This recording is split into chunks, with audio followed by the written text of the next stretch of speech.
Hello everyone, welcome to this video activity on testing the germination of your own garden seeds in preparation for next spring. My name is Kruse, Food Systems Program Coordinator and Master Gardener Coordinator right here at the ICU Extension and Outreach Office of Dubuque County. And you might be wondering, what's a germination test really going to tell us? Well, if you're like me and a lot of my other gardener friends, you might have a big stash of seeds that you have that are many years old, and you might have a lot of value for those seeds. And look back through the packets and be like, yeah, there's some sunflowers that really turned out really cool last year.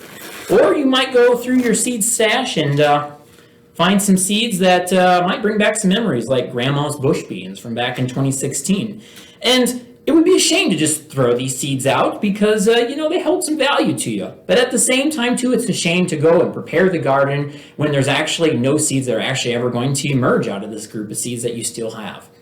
And that's what a germination test tells us, is it tells us as to whether we might have something left in that packet that's actually living, viable seed that might come up in the garden. Now, in performing this test, what you're going to do is you're going to take a few seeds out of your packet. And like here we have maybe, 150 bean seeds. And so what we're going to do is we're going to select out a small representative sample. We're just going to take about 10 random seeds and take those out. And these seeds, by the time we're done with this test, are not going to be actually planted, but we're going to use them as a representation of what we have left in the bag. So once we take those 10 seeds out, what we'll do is we will also get ourselves a paper plate and just a small little piece of paper towel folded in half. We'll set that there on the paper plate there, and we're just going to wet that paper towel down a little bit with some water. We don't want it sopping wet, but we'll put that down there on top of that plate, and we're just going to sprinkle on our bean seeds. Again, I would use a minimum of 10, but you can use as many as you want. If you have 1,000 bean seeds, you could use 100 seeds. Doesn't make any difference. But I would just say as a general minimum, I wouldn't use anything less than 10 to give a really good representative sample. But yes, we have sprinkled our seeds on there, and what we're going to do is add a little bit more water to the upper cover on our paper towel, and we're just simply going to put this paper plate of seeds in a plastic baggie, and we're going to set it in a sunny window for about a week. After a week has passed, hopefully what you will have is you'll have some action going on inside your little baggies here. And what we're going to do is we're going to open this up and check and see what's inside.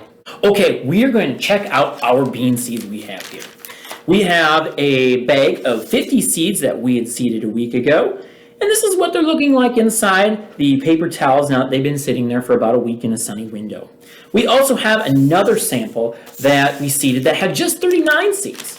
And this is just a demonstration to show that you don't have to have a perfect number in order to perform this test. But here's 39. It looks very similar to the 50. And what we're going to do is we're just going to take a tweezers, or you can just use your fingers, and sort out the good seeds, like this one here that we got little roots on. And we're going to sort those out from the bad seeds, where we see like, oops, we got some mold on it and things like that. So we're going to sort them into two piles and count as to how many are in the good pile versus the bad pile. We have taken our two groups of seeds and sorted them into good piles and bad piles. Here in our group of 39 seeds, we had 33 good ones and 6 bad ones.